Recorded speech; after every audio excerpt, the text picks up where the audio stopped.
नमस्कार, मी श्वेता अंकले. तरुण भारतच्या न्यूज बुलेटिन मध्ये आपल्या सर्वांचे स्वागत. आता पाहूया ठळक घडामोडी. आषाढी वारी अवघ्या 15 दिवसांवर येऊन ठेपली असताना पंढरपूरमध्ये आज शुक्रवारी दिनांक 20 जून रोजी सकाळी एक दुर्दैवी घटना घडली. चंद्रभागा नदीमध्ये बेळगाव तालुक्यातील तानाजी गल्ली अलदगा या गावातील शुभम पावले वय 27 या भाविकाचा पाण्यात बुडून मृत्यू झाला. शुभम आपल्या मित्रांसोबत विठ्ठल दर्शनासाठी पंढरपूर येथे आला होता. सकाळी सुमारे 7च्या सुमारास तो चंद्रभागा नदीमध्ये पुंडलिक मंदिराजवळ आंघोळीसाठी गेला असता पाण्याचा अंदाज न आल्याने तो वाहून गेला. प्रशासन व स्थानिक बचाव पथकाने केलेल्या 4 तासांच्या शोध मोहिमेनंतर त्याचा मृतदेह नदीतून बाहेर काढण्यात आला. आषाढी यात्रेच्या पार्श्वभूमीवर चंद्रभागा नदीकाठी भाविकांची मोठी गर्दी होत असून पुराचा धोका लक्षात घेता सुरक्षिततेसाठी प्रशासनाकडून अधिक उपाययोजना करण्याची मागणी भाविकांमधून होत आहे. बेळगाव शहरातील अनगोळ येथील 4थ्या रेल्वे गेट अंडरपासचे काम आज शुक्रवार दिनांक 20 जून 2025 पासून सुरू झाले आहे. हे काम 19 जून 2026 पर्यंत एक वर्षभर सुरू राहणार आहे. पोलीस आयुक्त भूषण बोरसे यांनी पत्रकार परिषदेत या संदर्भात माहिती दिली. कामाच्या कालावधीत वाहतूक सुरळीत राहावी यासाठी वाहतूक पोलिसांनी पर्यायी मार्ग निश्चित केले आहेत. अनगोळहून बेमकोकडे जाणारी वाहने अनगोळ डीव्हीएस चौक, हरिमंदिर रोड, अनगोळ नाका, 3रे railway gate overbridge, Khanapur road असा मार्ग वापरू शकतात. त्याचप्रमाणे बेमको सर्कलहून येणारी वाहने 3रा railway gate overbridge, Angol Naka, Harimandir road मार्गे अनगोळकडे जाऊ शकतील. वाहतूक पोलीस व नागरिकांनी एकमेकास सहकार्य करण्याचे आवाहन केले असून पुढील वर्षभर या पर्यायी मार्गांचा वापर करण्याची विनंती करण्यात आली आहे. अनमोड घाटातील कर्नाटक सीमेत शुक्रवार दिनांक 20 जून रोजी पहाटेच्या सुमारास झालेल्या भीषण अपघातात मिराशीवाडा मालंबा तालुका जोयडा येथील नागेंद्र गावडा या युवकाचा दुर्दैवी मृत्यू झाला. KA 65K1273 या क्रमांकाच्या पल्सर दुचाकीला अज्ञात वाहनाने जोरदार धडक दिल्याने नागेंद्र यांचा जागीच मृत्यू झाला. अपघात एवढा भीषण होता की त्यांना वाचवण्याची संधीही मिळाली नाही. घटनेची माहिती मिळताच रामनगर पोलीस घटनास्थळी दाखल झाले. त्यांनी पंचनामा करून मृतदेह ताब्यात घेतला असून पुढील तपास सुरू आहे. अज्ञात वाहनाचा शोध घेण्यासाठी पोलिसांकडून तपास अधिक गतीने सुरू करण्यात आला आहे. या अपघातामुळे परिसरात हळहळ व्यक्त करण्यात येत आहे. कित्तूर तालुक्यातील अंबडगट्टीजवळ पुणे-बेंगळूर राष्ट्रीय महामार्ग क्रमांक 4 वर शुक्रवारी एक गंभीर अपघात घडला. बेंगळूरहून बेळगावकडे येणारी SS ट्रॅव्हल्सची बस नियंत्रण सुटून समोर जाणाऱ्या ट्रकच्या मागील भागावर आदळली. या भीषण धडकेमुळे ट्रक उलटला तर बसचा समोरील भाग पूर्णपणे चिरडून गेलाय. या अपघातात बस चालक गंभीर जखमी झाला असून 4 जखमी प्रवाशांना उपचारासाठी जवळच्या रुग्णालयात हलवण्यात आलंय. हा अपघात कित्तूर पोलीस ठाण्याच्या हद्दीत घडला असून पोलिसांनी घटनास्थळी धाव घेऊन तपास सुरू केलाय. अपघाताचं नेमकं कारण अद्याप स्पष्ट झालं नसून याबाबत अधिक तपास सुरू आहे. अलीकडील पावसामुळे झालेल्या शेतीच्या नुकसानीबाबत शेतकऱ्यांना भरपाई देण्याचा विचार राज्य सरकार करत आहे, अशी माहिती जिल्हा प्रभारी मंत्री सतीश जारकिहोळी यांनी शुक्रवारी दिली. हुक्केरी तालुक्यामध्ये पत्रकारांशी बोलताना त्यांनी सांगितले की शेतीच्या नुकसानीचा सर्व्हे करूनच भरपाई वाटप करण्यात येईल. यापूर्वीही अशा संकट प्रसंगी सरकारने शेतकऱ्यांना मदत केली आहे आणि यावेळी सुद्धा सरकार तीच भूमिका घेणार आहे, असे त्यांनी सांगितले. यावेळी बोलताना पूरस्थितीबाबतही त्यांनी आश्वस्तता व्यक्त केली. नद्यांना सध्या पूर येण्याची शक्यता नाही, मात्र महाराष्ट्र प्रशासनाशी सातत्याने संपर्कात राहून संपूर्ण परिस्थितीवर लक्ष ठेवण्यात येत असल्याचे त्यांनी सांगितले. एपीएमसी पोलिसांनी एका अट्टल दुचाकी चोराला अटक करून त्याच्याकडून 2,65,000 रुपये किमतीच्या एकूण 9 दुचाकी जप्त केल्या आहेत. याबाबतची माहिती पोलीस आयुक्त भूषण बोरसे यांनी प्रसिद्धी पत्रकाद्वारे दिली आहे. अटकेतील आरोपीचे नाव संतोष बसवराज अदानी, वय 45, राहणार बनार गल्ली गोकाक असं आहे. तो सध्या बेळगावमध्ये वास्तव्यास होता. केएलई कॅन्सर हॉस्पिटल जवळून दुचाकी चोरीची तक्रार प्राप्त झाल्यानंतर पोलिसांनी तपासाची चक्रे फिरवली आणि आरोपीला ताब्यात घेतले. तपासादरम्यान संतोषने 9 दुचाकी चोरी केल्याची कबुली दिली असून त्याच्याकडून खालील प्रकारच्या दुचाकी जप्त करण्यात आल्या आहेत. 2 hero Honda Splendor, 3 Honda Activa, 1 CBZ extreme, 1 Bajaj Pulsar व इतर 2 दुचाकी. ही कारवाई मार्केट विभागाचे एसीपी संतोष सत्यनायक यांच्या मार्गदर्शनाखाली एपीएमसी पोलीस निरीक्षक उस्मान अवटी, उपनिरीक्षक एसआर मुत्ती, एमए पाटील, दीपक सागर, बसवराज नरगुंद, खादर साब तसेच तांत्रिक विभागातील रमेश अक्की व महादेव काशीद यांनी केली। या प्रकरणामध्ये पोलिसांकडून पुढील तपास सुरू आहे। महिला आणि बालविकास मंत्री लक्ष्मी हेबाळकर यांनी शुक्रवारी भाजप नेत्यांवर जोरदार टीका केली। अल्पसंख्याकांसाठी गृहनिर्माण योजनेतील 5% आरक्षण वाढवण्याचा निर्णय केंद्र सरकारचा असून राज्य सरकारने केवळ त्यास मान्यता दिली आहे असे त्यांनी स्पष्ट केले। पत्रकारांशी बोलताना त्या म्हणाल्या की भाजपमध्ये आता काँग्रेस विरोधात जनतेला सांगण्यासाठी काही उरलेले नाही। त्यांनी आधी काँग्रेसच्या हमी योजनांवर टीका केली। सरकार 6 महिनेही टिकणार नाही असे भाकीत केले, मात्र आज या योजना यशस्वीपणे राबवल्या जात आहेत, म्हणूनच भाजप जनतेच्या भावनांशी खेळ करत आहे। हेबाळकर यांनी पुढे सांगितले की राज्य सरकार सर्व समाज घटकांच्या कल्याणासाठी काम करत आहे। कोणताही निर्णय पक्षीय फायद्यासाठी घेतला जात नाही, तर सामाजिक समता आणि न्याय सुनिश्चित करण्यासाठी घेतला जातो असे त्या म्हणाल्या।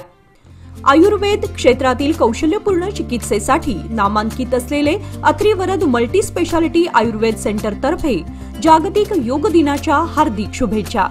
मेडिकल योग थेरपीद्वारे जुनाट आजारांसाठी खात्रीशीर आयुर्वेद उपचार Atrivarad multi speciality Ayurveda centre, Somwarpeth, Tilakwadi, Belgaum. संपर्क 9880513656 किंवा 7760016000। लोकमान्यच्या मुदत ठेव योजना म्हणजेच सुयोग्य कालावधी सर्वोत्तम व्याजदर। आता तुमच्या गुंतवणुकीवर मिळवा 10.60% परतावा। अधिक माहितीसाठी आजच संपर्क करा 1800212405। लोकमान्य, प्रत्येक पावलावर तुमच्या सोबत। योजना फक्त सभासदांकरिता, नियम व अटी लागू। वर्ष 2024-25 च्या चौथ्या तिमाहीसाठी जिल्हा सल्लागार समिती अर्थात डीसीसी डीएलआरसी ची बैठक काल गुरुवार दिनांक 19 जून रोजी जिल्हा पंचायत सभागृहात पार पडली। बैठकीत खासदार जगदीश शेट्टर यांच्या हस्ते 2025-26 साठीच्या वार्षिक कर्ज योजनेचे प्रकाशन करण्यात आले।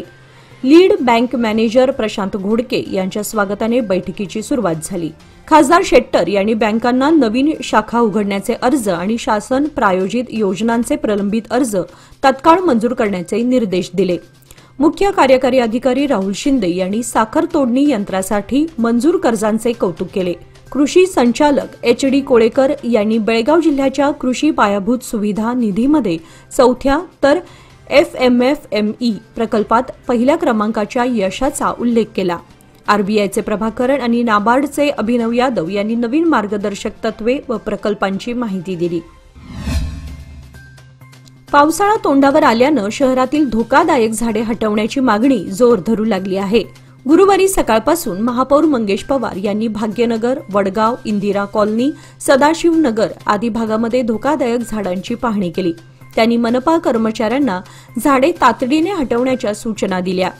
महापालिका व वन खात्याच्या संयुक्त सर्व्हे अंतर्गत ही झाडे ओळखण्यात आली असून तोडकामासाठी 10 लाख रुपये खर्च अपेक्षित आहे। हे काम ठेकेदारामार्फत करण्यात येणार असून तोडलेल्या झाडांचे लाकूड स्मशानभूमीत वापरले जाणार आहे।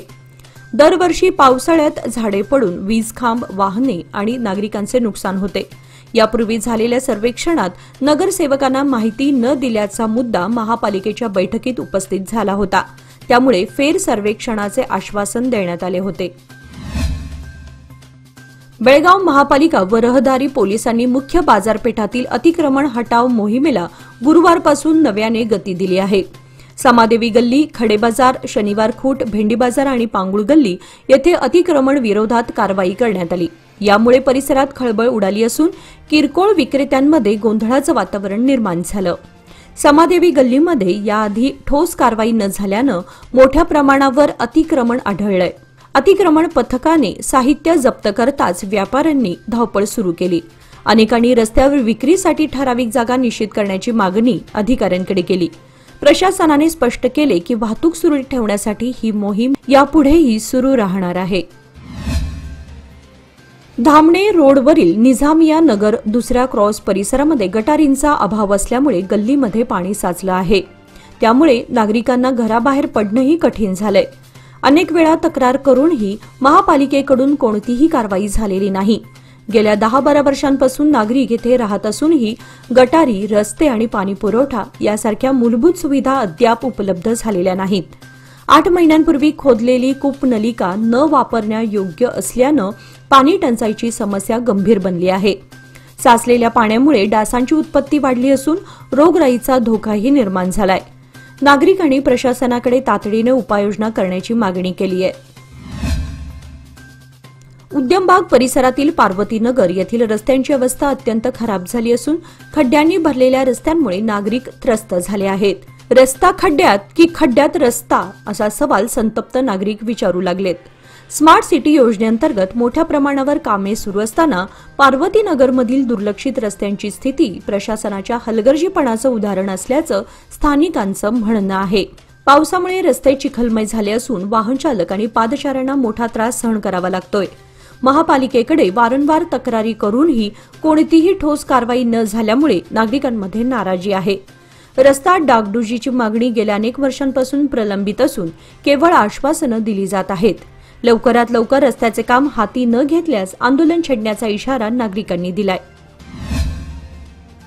काँग्रेसचे युवा नेते राहुल गांधी यांच्या वाढदिवसानिमित्त रामनगर येथील सरकारी रुग्णालयात रुग्णांना फळांचे वाटप करून वाढदिवस साजरा करण्यात आला। यावेळी जोडा तालुका काँग्रेस अध्यक्ष मारुती पाटील यांनी सांगितले की वाढदिवस साजरा करताना अनाठायी खर्च करण्यापेक्षा रुग्णांना फळांचे वाटप करणे अधिक उपयुक्त आहे। यामुळे रुग्णांचे आशीर्वादही मिळतात। या उपक्रमात तिन्ही घाटचे माजी जिल्हा परिषद सदस्य अक्षय रावळ, ग्रामपंचायत सदस्य विनोद देसाई, सुनील गावडे यांच्यासह अनेक काँग्रेस कार्यकर्ते उपस्थित होते। कार्यकर्त्यांनी रुग्णांच्या प्रकृतीची विचारपूस करून सामाजिक बांधिलकी जपली। या कार्यक्रमामुळे रुग्णांमध्ये समाधानाचे वातावरण निर्माण झाले आहे। एकसंबाजवळील लक्ष्मीनगर आणि परिसरात कारखान्यातून बाहेर पडणाऱ्या प्रदूषित पाण्यामुळे आणि हवेमुळे सभोवतालचे वातावरण पूर्णपणे दूषित झाले आहे। सदर प्रदूषण रोखण्यात यावे या मागणीचे निवेदन लक्ष्मीनगर येथील रहिवाशांनी तालुका व स्थानिक प्रशासनाला दिले। सदर निवेदनामध्ये सीबी कोरे साखर कारखान्यातून दूषित पाण्याच्या मिश्रणामुळे पिण्याच्या पाण्याची कमतरता निर्माण होत आहे। प्रदूषित पाणी कालव्यांमधून ओढे आणि तलावांमध्ये सोडले जात आहे। परिणामी आरोग्यावर गंभीर परिणाम होत आहेत। तथापि कारखाना अधिकाऱ्यांना याबद्दल अनेक वेळा कळवूनही ते दुर्लक्ष करत आहेत। या समस्यांची दखल घेऊन समस्या निराकरण करण्याची मागणी कर्नाटक राज्य प्रदूषण नियंत्रण मंडळ, चिकोडी प्रादेशिक कार्यालय, व्यवस्थापकीय संचालक, सीबी कोरे साखर कारखाना, केरूर ग्रामपंचायत, नणदी ग्रामपंचायत, तहसीलदार, प्रांताधिकारी तसेच उपायुक्त बेळगाव यांच्याकडे करण्यात आली आहे। निवेदन देताना विनोद डोंगरे, दत्ता मगदूम, महेश पवार, बसवराज मलकन्नवर, सदाशिव खोत आदी स्थानिक रहिवासी उपस्थित होते। संकेश्वर शहर सीमा भागातील मध्यवर्ती ठिकाण या ठिकाणी असलेल्या डॉक्टर बाबासाहेब आंबेडकर व छत्रपती संभाजी महाराज अशी 2 उद्याने आहेत। मात्र सदर उद्यानांच्या विकासाकडे नगर परिषदेने दुर्लक्ष केलं आहे। परिणामी दोन्ही उद्यानांची दुरवस्था झाली आहे। तसेच चिल्ड्रन पार्क ही व्यवस्थापनाअभावी भकास पडली आहे। यामुळे वृद्ध व लहान मुलांना विसाव्यासाठी उद्यानांचा विकास करणे गरजेचे बनले आहे। शहराचा भौतिक विकास होत असताना मानसिक समाधानासाठी उपलब्ध उद्यानांचा विकास करणे आवश्यक आहे। यासाठी नगर परिषदेने तातडीने लक्ष देऊन उद्यानांचा विकास करावा अशी मागणी नागरिकांतून होत आहे। याचबरोबर आजचे बातमीपत्र इथे संपले। अधिक माहिती आणि ताज्या घडामोडींसाठी पाहत रहा तरुण भारत न्यूज चॅनल। तसेच आमच्या चॅनलला लाईक, शेअर आणि सबस्क्राईब करायला विसरू नका। आणि विश्वासार्ह बातम्यांसाठी दररोज वाचा दैनिक तरुण भारत। धन्यवाद।